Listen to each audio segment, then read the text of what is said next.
Alright, welcome back everyone. We're gonna do some of the lost levels here. I only have 3 of them. I thought there was more than 3. Alright, we'll start with Jackson Party.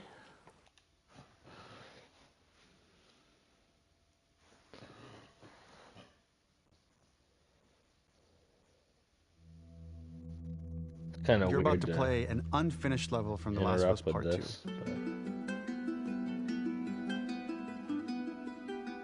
The reason we added this section is there are a few sequences, and we picked the 3 of the best ones, that we cut from the game. You know, often we build a game that's much bigger than what ends up being the final product.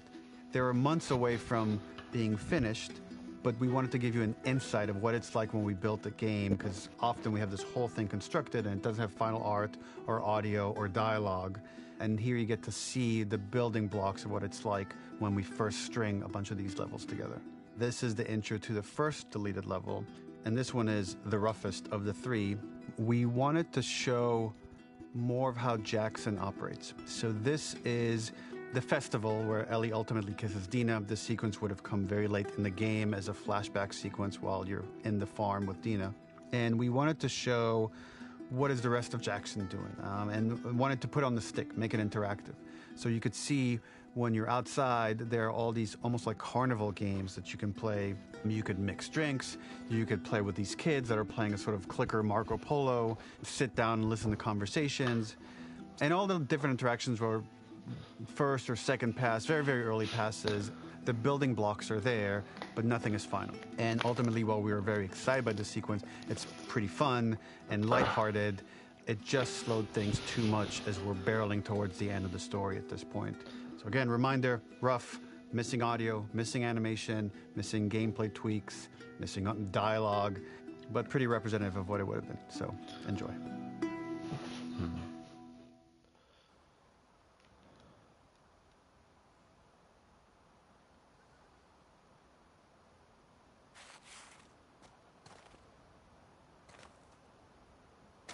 It's kind of cool to see like how it goes into like perspective of building this up.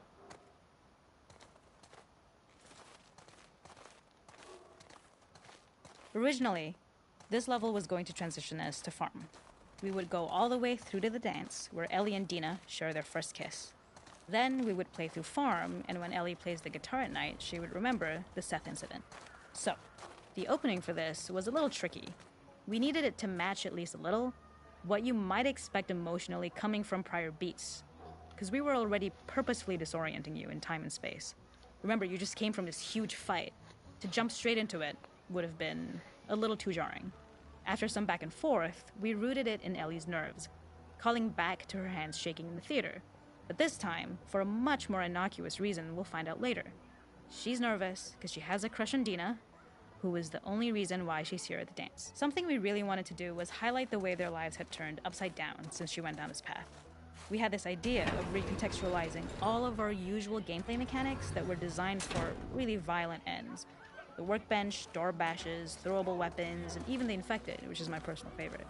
Peppered throughout the level are moments of levity or shared history, all the while seeing how happy and mundane they all were before her huge revenge odyssey. Oh, he's drinking a beer bottle. It's not in his hand. I thought he fucking gave me the finger. Nah. Can I get my face painted?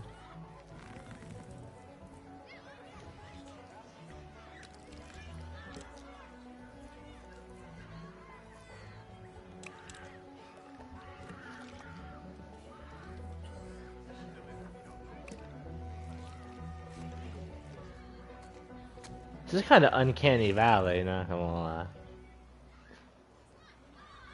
The makeup artist is pretty simple. It's one of those little in-game scenes we peppered in to make it feel like Ellie had roots in the town. Hallie, our writer, mentioned that in her mind, an ex-girlfriend of Ellie's tattooed her arm to cover up her scar. So we figured this might be the only time you get to see that.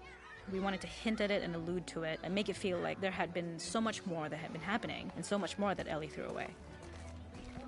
This is one of my favorite sections because I think that it achieves both the slice-of-life aspect of Jackson while also being a stark reminder of how dark the world that they live in really, really is. To attract attention and curiosity, one of the kids was supposed to make this adorable, messed up little clicker impression, and the others would giggle. We tried a version where if you got close enough, the kid might try and follow you a little before turning back. Since clickers are blind and move by echolocation, for this game of messed up tag, Ellie must close her eyes and listen for when the children give themselves away. The thought was that these kids are in relative safety. They still grow up with the dangers of clickers and runners, and all those lessons would embed themselves in the games that they play. When the festival got cut, they tried to preserve this moment and move it to the front of the game where the snowball fight is, as a tutorial.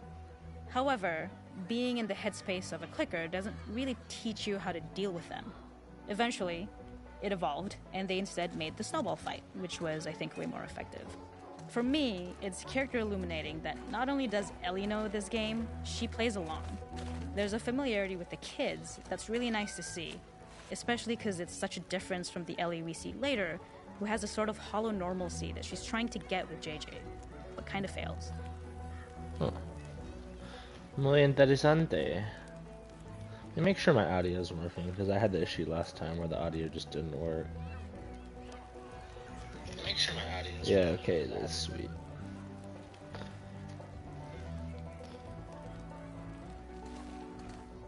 Oh, what's over here? There's a hidden spot at the back that was just a bit of fun. It was highlighting Jackson's normalcy with something we would find in a real world.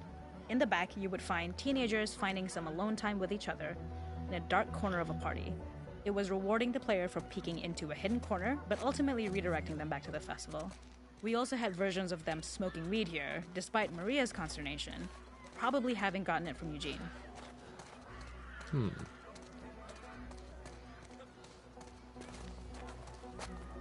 Maria.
That's it. Alright, well, let's then go into Seattle sewers.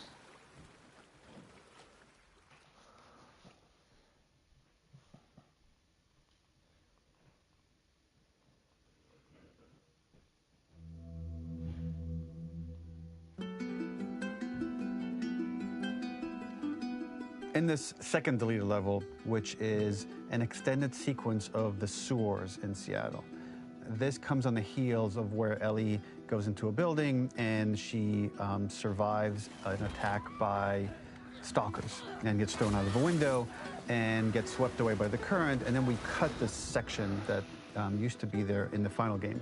Now you will get to play it. So this was a way to get a bit more interesting puzzles, interesting traversal, figure out how Ellie can navigate the sewers with the fighting current. Ultimately, with a lot of these levels and these sequences, the reason why we cut them were for pacing purposes. But here it is for you in this very kind of raw form that part of it will feel finished, parts of it will feel like assets are missing as far as audio, animation won't be final. But it's a glimpse into what a game looks like when it's months away from finishing. Enjoy.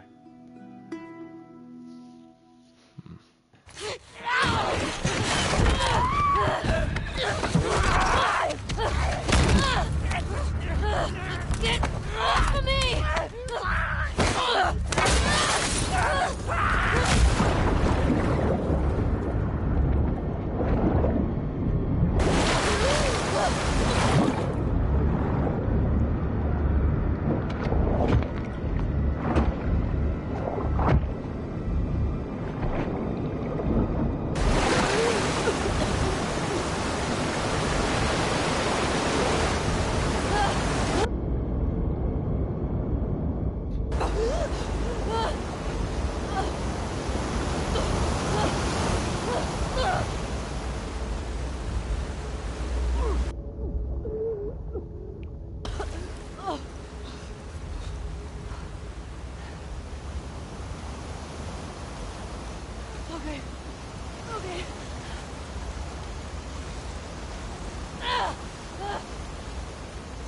Um,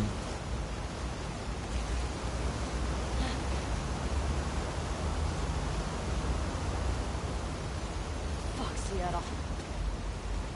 This level, internally known as Find Nora, was quite long in duration as we had to make Ellie traverse a far distance to the opposite side of downtown Seattle.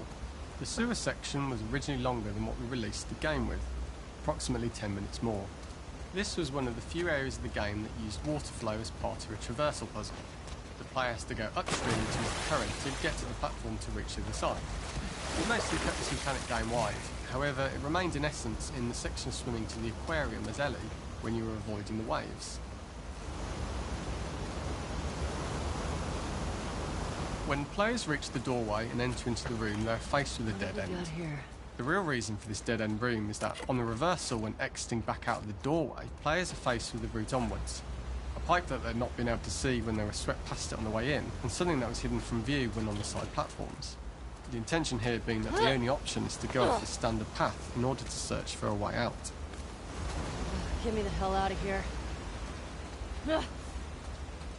Throughout the rest of the level, we also used light to indicate to the player that they were heading in the right direction. At each turn, however, we blocked the direct route forward. Players would know that they just have to keep finding alternative paths, promoting those feelings of being desperate and trapped. We slowly introduced the player to consider climbing into smaller pipes and crouching in these tight spaces. This is to slowly build up to, and encourage, the player to climb into such a small pipe that they'd have to be crawling on their stomach, which is something that the player previously may not have recognised as a playable space, let alone the desired route they need to take. We added a tiny space just to reward the player's exploration with a pickup item, and we made sure it was something that made sense that you'd find in this area. A canister and all the garbage that had been washed into the sewers from the surface. We loved the idea of making Ellie prone through a tiny dirty pipe in order to get out, as it was a great opportunity to use our frame mechanic. A unique camera setup was created to support crawling in these pipes, as the standard prone camera is much higher above the player. We also created custom collision in order for Ellie to manoeuvre in these tight spaces easily. Initially, the oblong collision capsule around her character caused issues crawling around corners. We put extra effort into the custom corner collision so the movement experience is as smooth as the main game. In order for the player to feel cramped, claustrophobic and desperate, we'd been enforcing the traversal mechanics that allow for a tight environment which promote these feelings. We introduced the use of the squeeze through so that we can keep the player feeling enclosed and tight, but without repeating the same geometry. Here we change from low ceilings with wider walls to high ceilings and tight walls to change up the spatial pacing and keep the level from repeating itself.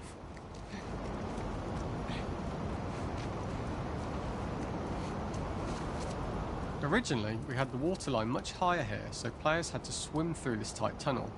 However, from watching user test feedback, it was occasionally causing people to discount the route entirely and turn back on themselves. So to avoid any risk of this happening in the final game, we present a lower water level so the tunnel is easy to see and commit to using. Although this isn't as impactful without the prone swim, it's the better decision as it means a smooth experience for the player with no backtracking frustration. As we surface from the water and over the crest of the slope, we reveal what is further in this tunnel. A clicker that has sprouted and the fungus has grown on the sides of the pipe. It was great to see people who user tested this area becoming increasingly worried as we forced the player to squeeze past the fungus and inches away from the clicker's face, all the time not being sure whether the clicker might be alive or attack them. Although we aren't as cruel as to force a clicker attack in such close proximity, we do have a payoff for this moment. This clicker momentarily turned into Joel to show Ellie's PTSD from what happened to Joel at the start of the game. Ultimately, we decided to save this moment for the farm level, as it was more impactful there because it could become the centerpiece of the experience. Why'd they get rid of that? Whereas in the sewers, we weren't able to make it as much of a narrative point and give it the breathing room and reaction time that it deserves, given the tight space.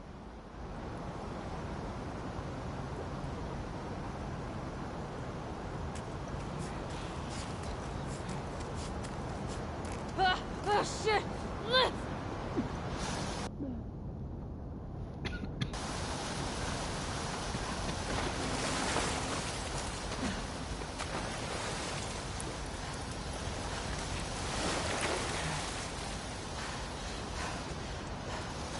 For the final section, we eventually opened you out into a wider area as you traverse through such tight spaces leading up to this, so changing the environmental pacing makes it begin to feel like we're coming to the end of Ellie's ordeal. An earlier iteration used the current that we'd shown at the start for a slightly tougher traversal puzzle to conclude the sewers. The ladder was clearly visible from most of the area, but the player was faced with a fast-flowing torrent of water they couldn't cross. If the player attempted to jump into the water, they were not able to swim across the ladder due to the water's speed, but instead they had to traverse the pipe running along the top of the space in order to get across the water.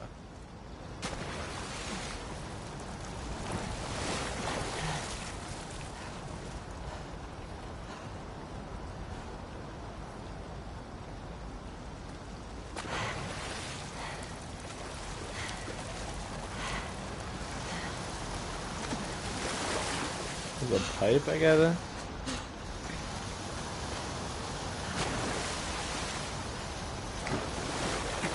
Get across. What pipe?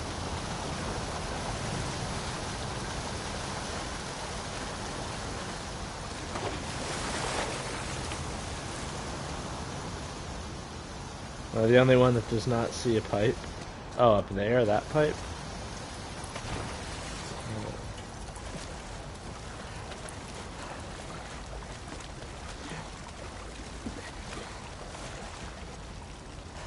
But I can't climb up there.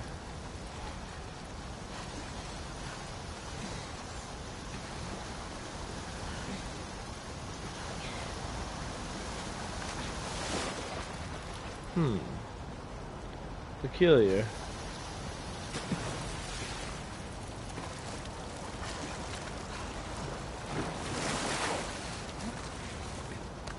Oh, I see.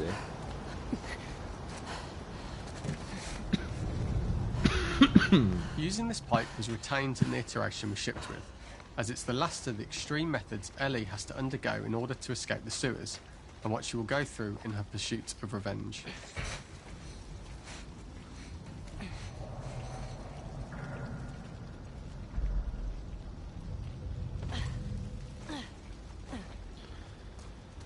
The last ladder climb was quite lengthy, and although we could have trimmed it down to a shorter climb, we liked how this last segment of the journey built anticipation for whether there was success at the top or not after all you've been through. Ultimately, the ladder exits out into the subway station, which is how it connects in the final game. Ellie then has to find her way to the hospital from here, crossing paths with the scars for the first time.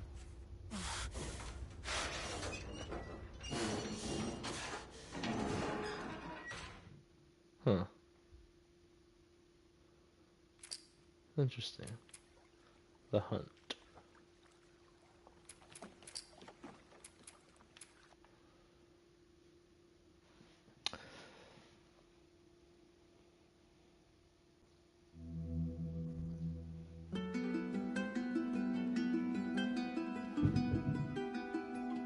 For this third and final deleted level, what we call the boar hunt sequence, this was a sequence pretty late in the game. It was right after the whole Seattle Abby sequence where Abby spares Ellie. And then we wanted to come back into Ellie's story, but keep it a bit mysterious of how much time has passed, where is Ellie now? So we're coming in on Ellie, and she's following a trail of blood. And we wanted to mirror, in a way, the deer hunt sequence from the first game, but this time do it with a boar. And there's something with Ellie that now she can't let go of this violence. She's pursuing it, even against this innocent animal. This was another opportunity to show how the violence that Ellie has experienced, the violence that she witnessed being afflicted onto Joel, is still sticking with her, and she's still experiencing these PTSD moments. This was a sequence that was pretty far along and was cut pretty late in production. Parts of it are still really rough, but the gameplay, the building blocks were all there. I think you'll have fun to see, like, again, a rough, unfinished sequence that you can play. You can see all the way to the end, and including a cinematic that we end up cutting.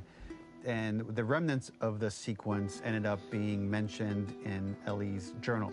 So this part of the story that we developed still made its way into the game as kind of optional stuff that you could read about, but here you get to experience it. So as a reminder, this is pretty rough, months away from being finished, but you get to see it now. I feel like that works so well, you know, like what they said about how it mirrors the deer hunting scene.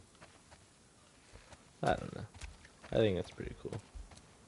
So the boar hunt was one of the hardest levels for me to work on. It was a huge challenge with the systems that we had, and we kept trying, but it never felt quite right. Originally, the level happened after the Jackson Festival, which also got cut, but before Farm. Once the festival got cut, it became the prologue to Farm. The intended experience is that we jump in early iterations of the fight. It was more arena-like. The player slowly whittles down the boar's health. Ellie gets more visceral and more vicious. We get a little worried about her. As the boar gets weaker, more panicked, more feral, and we start feeling sympathetic to the boar, was the hope. In all of these iterations, especially of these wider areas, it required custom AI and scripting to make sure it continued to feel organic as an animal, but we really needed it to do specific stuff. It needed to be able to close distances really, really quickly. It needed to charge to attack, but we wanted the feeling of hunting, so we needed to track it down from afar.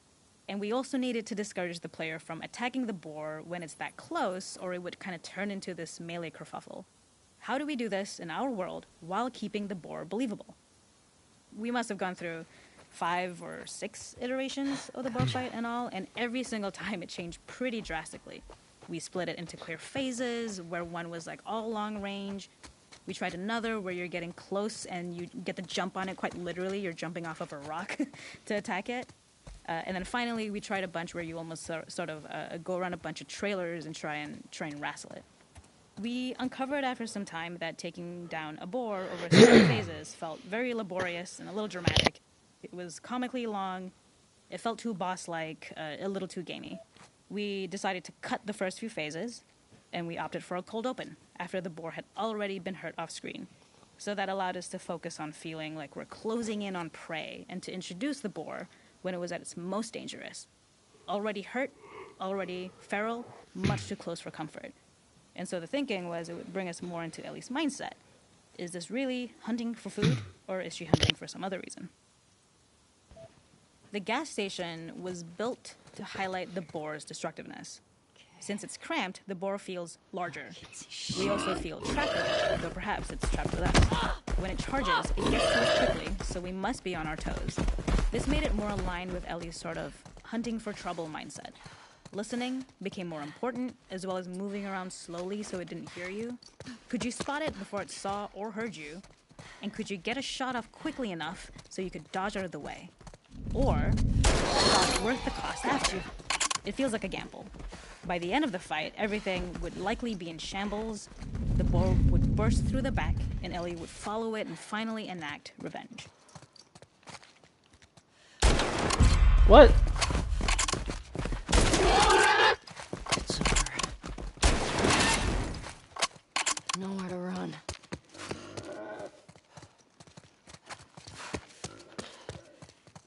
The boar kill was supposed to be anything but glorious. With the boar whimpering at the back of the gas station after Ellie's relentless hunt. After this... What? I didn't realize it would cut it off.